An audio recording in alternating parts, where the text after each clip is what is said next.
18 h, bienvenue à tous. Merci de vous informer sur RTI 1. L'Assemblée nationale a examiné et adopté ce matin 3 projets de loi. Ils sont relatifs à la procédure civile, commerciale et administrative, à la suspension des délais en matière de procédure judiciaire et administrative et enfin aux libéralités. C'est le ministre de la Justice, garde des Sceaux, Samson Kambilé, qui a eu la charge de l'exposé des motifs. Dans la formation professionnelle, 17 084 candidats composent pour les examens de fin d'année. Débutés le 7 juillet dernier avec les épreuves physiques et sportives, les examens scolaires et de la formation professionnelle sont entrés dans leur phase écrite aujourd'hui et vont prendre fin le vendredi 24 juillet. Isaïo. Débuté ce mardi et ce jusqu'au vendredi 24 juillet 2020, les épreuves écrites des examens scolaires et de la formation professionnelle se déroulent sur l'ensemble du territoire national. Au lycée professionnel hôtelier d'Abidjan, des candidates, tout en respectant les mesures barrières pour cause de Covid-19, affichent leur détermination à réussir. On est un peu stressé. Mais je pense que ça va nous passer. Puis bon, on a étudié pour ça. Les épreuves sont abordables. Bien vrai qu'à cause du Covid-19, on n'a pas fait le programme normalement comme il se devait. En esthétique, on apprend à travailler d'abord sur des images. Donc, on est évalué présentement dans ce contexte-là. Je suis confiante parce que j'ai été préparée à cet examen de fin d'année. Pour se rendre compte du bon déroulement des épreuves écrites, le secrétaire d'État chargé de l'enseignement technique et de la formation professionnelle a fait le tour de quelques salles d'examen au lycée professionnel hôtelier d'Abidjan.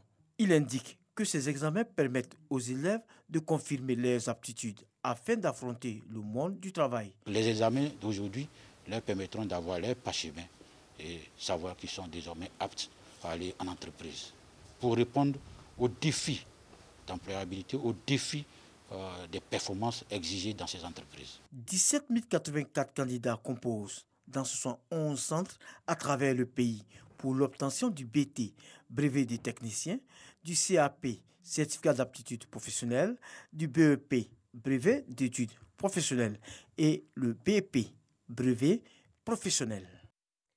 Africa's Best Brand, c'est une enquête et un classement panafricain de marques en Afrique. Dans la catégorie médias, la radiodiffusion télévision ivoirienne RTI remporte la première place et devient la marque la plus admirée en Côte d'Ivoire devant Canal+, Tres Africa et NCI.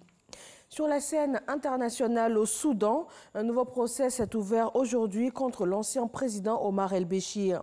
Il a quitté le pouvoir après un coup d'État en avril 2019. Déjà condamné en décembre dernier à 2 ans de détention pour corruption, l'homme comparaît de nouveau cette fois pour le coup d'État qu'il a mené au pouvoir en 1989.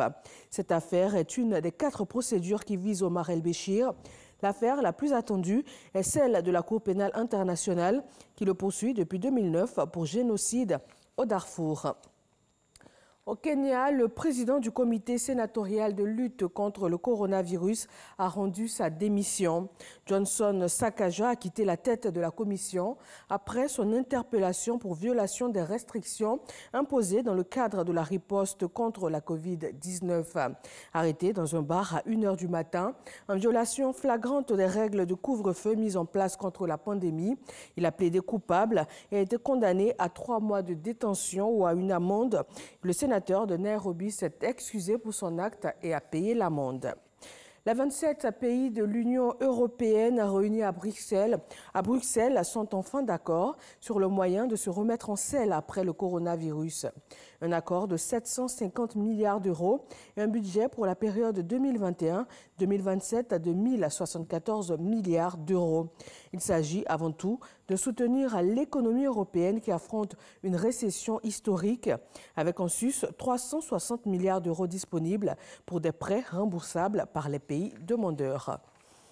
Et puis en sport football, Aristide Bansé, l'attaquant de la sélection du Burkina Faso, annonce la fin de sa carrière internationale. Âgé de 35 ans, le joueur a disputé 15 matchs en Coupe d'Afrique des Nations en phase finale durant sa carrière et a terminé sur la 3e marche du podium en remportant la petite finale en 2017 au Gabon. Voilà, c'est tout pour ce Flash Info. Merci de nous avoir suivis. Retrouvez l'actualité dans nos régions tout de suite et le journal à 20 h.